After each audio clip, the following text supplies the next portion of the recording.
मुसूरी की ठंडी हवाओं में छुपी थी एक अनकही कहानी। पहाड़ों के बीच बसे इस छोटे से शहर में दो अजनबी मिले थे जिन्हें नहीं पता था कि उनकी मुलाकात उनकी जिंदगी को हमेशा के लिए बदल देगी। आर्यन दिल्ली से आया था अपने काम के सिलसिले में। वो एक सॉफ्टवेयर इंजीनियर था, हमेशा अपने लैपटॉप में खोया रहता था, लेकिन मसूरी की खूबसूरती ने उसे अपनी तरफ खींचा था। वहीं दूसरी तरफ ईशानी थी, जो यहाँ की लोकल लाइब्रेरियन थी। किताबों से उसका प्यार था और वो अक्सर लाइब्रेरी में अकेले बैठकर पुराने नॉवेल्स पढ़ती रहती थी। पहली बार जब आर्यन लाइब्रेरी में गया था तो वो सिर्फ इंटरनेट कनेक्शन के लिए गया था। उसका होटल का वाईफाई काम नहीं कर रहा था, लेकिन जैसे ही उसने ईशानी को देखा जो एक पुरानी किताब के पेजेस पलट रही थी, उसका दिल कुछ अजीब सा धड़कने लगा। ईशानी के बाल हल्की हवा में लहरा रहे थे और उसकी आंखों में एक अजीब सी चमक थी। एक्सक्यूज मी, यहाँ वाईफाई का पासवर्ड क्या है?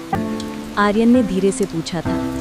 ईशानी ने अपनी किताब से नज़र उठाई और मुस्कुराते हुए कहा, लाइब्रेरी में वाईफाई नहीं है, लेकिन अगर आपको कुछ काम है तो मेरा कंप्यूटर यूज़ कर सकते हैं।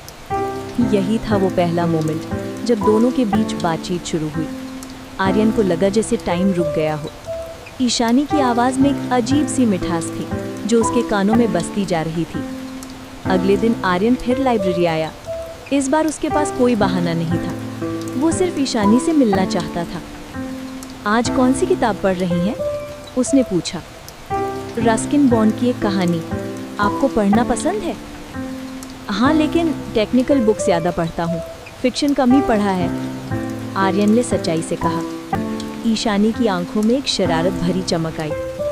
तो फिर आज से आपकी फिक्शन की शुरुआत होगी। मैं आपको कुछ अच्छी किताबें रेकमेंड करूँगी। धीरे धीरे ये रूटीन बन गया। आर्यन हर दिन लाइब्रेरी आता और ईशानी उसे नई किताबें देती। वो साथ बैठकर पढ़ते, कभी कभी किताबों के बारे में बात करते। आर्यन को लगता था जैसे वो एक नई दुनिया में पहुंच गया हो। एक दिन बारिश हो रही थी। लाइब्रेरी में सिर्फ वो दोनों थे।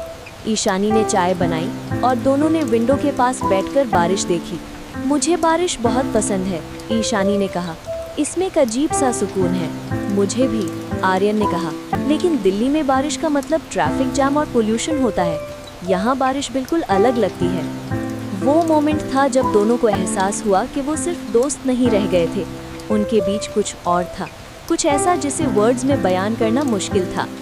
आर्यन का मसूरी में रहने का टाइम खत्म होने वाला था। उसे दिल्ली वापस जाना था, लेकिन वो ईशानी को छोड़कर जाने का सोच भी नहीं सकता था। मैं यहाँ से जाना नहीं चाहता, उसने एक दिन कहा। लेकिन आपकी जॉब, आपकी लाइफ सब दिल्ली में है, ईशानी ने कहा। उसकी आवाज़ में दुख था, लेकिन वो प्रैक्टिकल भी थी। लाइफ तो यहाँ भी बन सकती है अगर आप साथ हो तो। ईशानी चुप रह गई। वो जानती थी कि ये डिसीजन आसान नहीं था, लेकिन उसका दिल भी यही कह रहा था। आखिरी दिन लाइब्रेरी में दोनों ने साथ बैठकर सनसेट देखा। पहाड़ों के पीछे सूरज छुप रहा था और स्काई में ऑरेंज और पिंक के रंग बिखरे हुए थे। ये मोमेंट हमेशा याद रखूंगा। मैं भी, ईशानी ने विस्पर में कहा। कहानी यहाँ खत्म नहीं होती। कुछ महीने बाद आर्यन ने अपनी जॉब छोड़ दी और मसूरी में एक स्मॉल टेक स्टार्टअप शुरू किया। ईशानी अभी भी लाइब्रेरी में काम करती है, लेकिन अब वो अकेली नहीं है। उनकी लव स्टोरी लाइब्रेरी की उन्हीं किताबों के बीच फली फूली जहाँ वो पहली बार मिले थे।